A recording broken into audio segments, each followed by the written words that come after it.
backpack loin tau lore zik next destination sat tore koi maga na no what a view yam pugale from the hotel amale sina 5-star hotel or male the hotel ani spa and casino le lai sidi Danjong Regency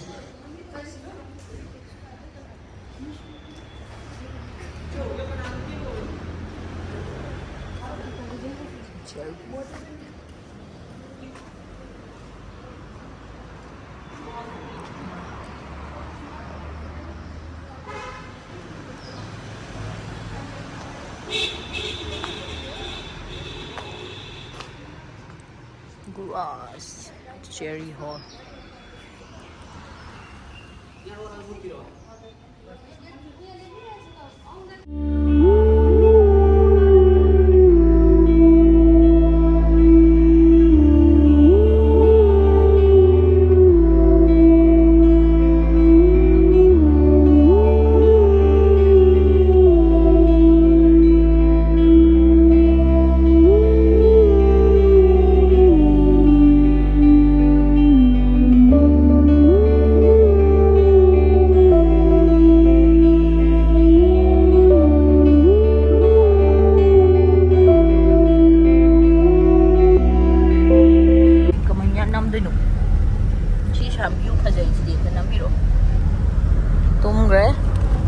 Masauri nang nat sao vậy là dịch ta nội này xem mới sau thì nó tao bảo sau vậy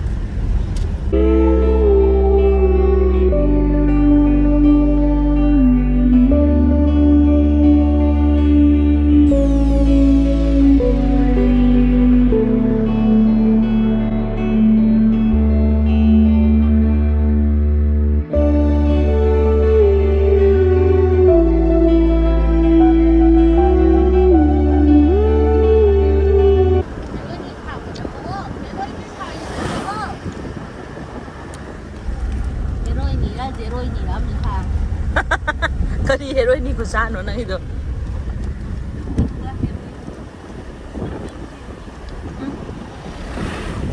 Hindi. Pasa deh. Pasa itu deh. Video deh.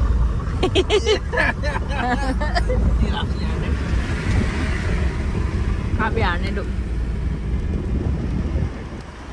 क्या बात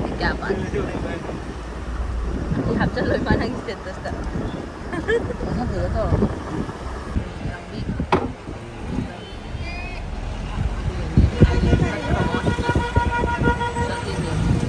lúc cái cây truyền cái lọc truyền mà xa rồi truyền chậm chậm xem đi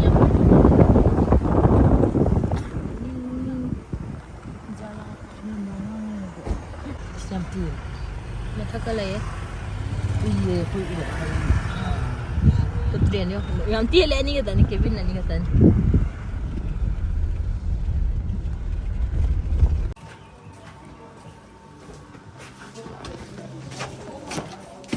am lawe na khoi pi do next hotel the life is sick we are in Darjeeling kilo pai bi ke bút tốt chơi đâu bây giờ mà nó cầm cầm tạcกันkhâu khôi mà chỉ để bỏ lấy giấy cuộn là cái rất lên mà yum đây hiện đồ được à tôi là này lấy cuộn nó bù bị đấy chứ gì biết là bạn hồi đấy nằm mà chết rồi lấy cuộn nó bù bị rồi nó trái nè trái bagan đã tụi mình nung được xong ăn sạch đấy tụi lấy ngang chân ngay tụi ăn mà nung được xong ăn sạch tụi lấy ngang chân ngay xí này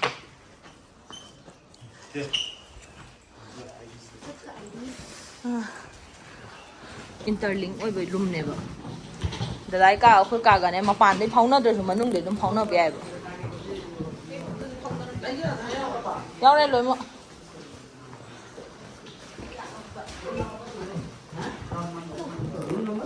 Room number. Show. 303.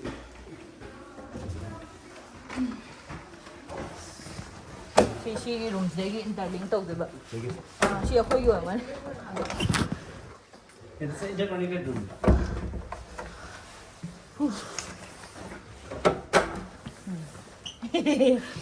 Atha. Hina moige. Hina khoige. Ush. Sorry, candle light dinner no. Ah. Shina phare view ju phajaba. Chehi blo jang.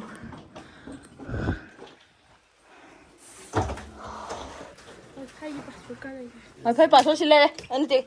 Hujiki kaino dui maning la laim.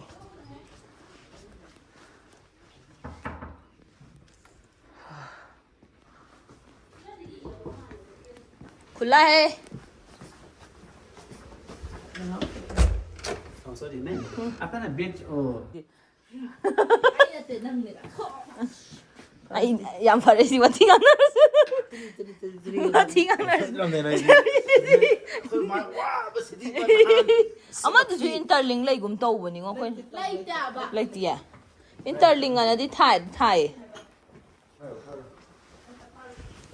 Sida koi di maning da. Kay lolino. San. Mi cha loli lang anu ko. Ma ai di sini ha pakano. Ha khra ba? Ai gini. Ai sini ha pakano ai sing dang ha po ya yam da bida. Halka. Ai dum tha. Ai ngo jo ha tui ba. Ai gini dang ko. Dilute to hin.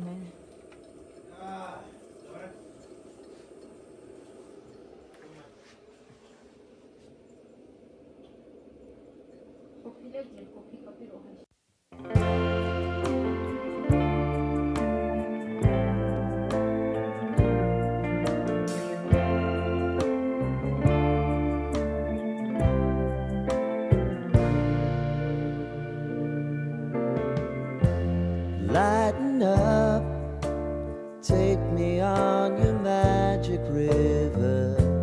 Tell me all your dreams align.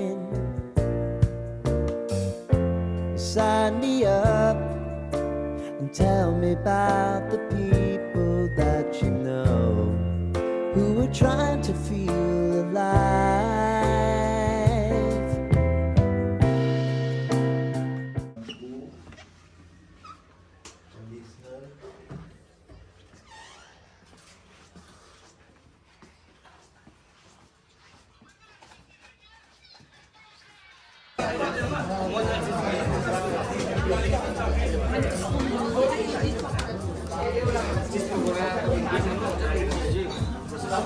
Since 1972 then moi hangai je.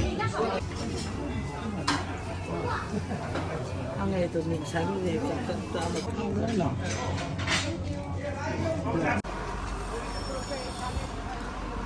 Darjeeling nhau ra khoi cái gì coi bây giờ lịch khung na coi chi là cái chắc xí cái na chắp bột cha rồi một tung đỡ